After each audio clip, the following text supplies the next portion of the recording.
ನಮಸ್ಕಾರ. ಇದು ನಿಮ್ಮ GBH63 updates YouTube channel. Arasapura ಗ್ರಾಮದಲ್ಲಿ ನೂತನ ಆಂಜನೇಯ ರಥೋತ್ಸವ ಅದ್ದೂರಿಯಾಗಿ ನೆರವೇರಿತು. ಹರಪನಹಳ್ಳಿ ತಾಲೂಕಿನ ಅರಸಾಪುರ ಗ್ರಾಮದಲ್ಲಿ ದಿನಾಂಕ 27/3/2026 ಶುಕ್ರವಾರ ಸಂಜೆ ಶ್ರೀ ರಾಮನವಮಿ ಹಬ್ಬದ ದಿನದಂದು ಅರಸೀಕೆರೆ ಶಾಂತಲಿಂಗ ದೇಶಿಕೇಂದ್ರ ಮಹಾಸ್ವಾಮಿಗಳು ಪೂಜೆಯನ್ನ ನೆರವೇರಿಸಿ ನೂತನ ರಥೋತ್ಸವಕ್ಕೆ ಚಾಲನೆ ನೀಡಿದರು. ಈ ಸಂದರ್ಭದಲ್ಲಿ ವಿವಿಧ ವಾದ್ಯಗಳಾದ ನಂದಿಕೋಲು, ಸಮಾಳ, ಹಲಗೆ, ಡೊಳ್ಳು ವಾದ್ಯಗಳೊಂದಿಗೆ ವಿವಿಧ ಹೂವುಗಳ ಅಲಂಕಾರದೊಂದಿಗೆ ಅದ್ದೂರಿಯಾಗಿ ನೂತನ ಆಂಜನೇಯ ಸ್ವಾಮಿ ರಥೋತ್ಸವ ನೆರವೇರಿತು.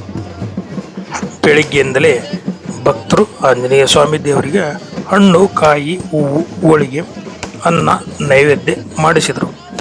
ಸಂಜೆ ದೇವರನ್ನು ಅಡ್ಡಪಲ್ಲಕ್ಕಿಯಲ್ಲಿ ಕೂರಿಸಿಕೊಂಡು ರಥೋತ್ಸವದ ಸುತ್ತ ಪ್ರದಕ್ಷಿಣೆ ಹಾಕಲಾಯಿತು. ನಂತರ ನೂತನ ರಥೋತ್ಸವ ಮುಂದಕ್ಕೆ ಚಲಿಸುತ್ತಿದ್ದಂತೆ ಭಕ್ತರು ಬಾಳೆಹಣ್ಣನ್ನು ರಥೋತ್ಸವಕ್ಕೆ ಎಸೆದು ರಥದ ಚಕ್ರಕ್ಕೆ ತೆಂಗಿನಕಾಯಿ ಒಡೆದು ತಮ್ಮ ಭಕ್ತಿಯನ್ನು ಸಮರ್ಪಿಸಿದರು. ಈ ಸಂದರ್ಭದಲ್ಲಿ ಯುವಕರು ಪಟಾಕಿ ಸಿಡಿಸಿದರು. ಅರಸೀಕೆರೆ ಹೋಬಳಿಯ ಮಾದಿಹಳ್ಳಿ, ಜಿಟ್ಟಿನಕಟ್ಟಿ, ಹುಣಸೆಕಟ್ಟೆ, ಚಿಕ್ಕ ಕಬ್ಬಳ್ಳಿ, ತೌಡೂರು, ಕಾವಲಹಳ್ಳಿ, ಕಮ್ಮತ್ತಹಳ್ಳಿ, ಕ್ಯಾರಕಟ್ಟೆ ಹಾಗೂ ಇನ್ನೂ ವಿವಿಧ ಕಡೆ ಆಂಜನೇಯ ಸ್ವಾಮಿ ರಥೋತ್ಸವ ನೆರವೇರಿತು.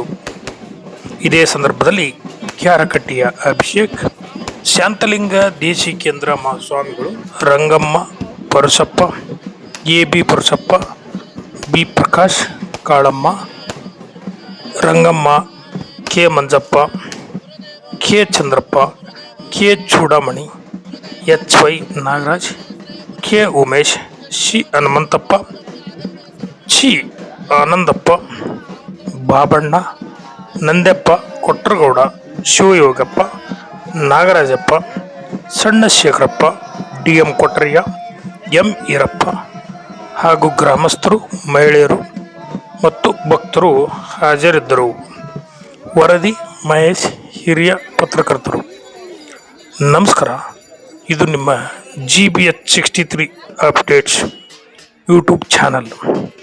ದಯಮಾಡಿ ನಮ್ಮ ಚಾನಲ್ ಸಬ್ಸ್ಕ್ರೈಬ್ ಮಾಡಿ, ಶೇರ್ ಮಾಡಿ, ಲೈಕ್ ಹಾಗೂ ಕಮೆಂಟ್ ಮಾಡಿ. ಧನ್ಯವಾದಗಳು.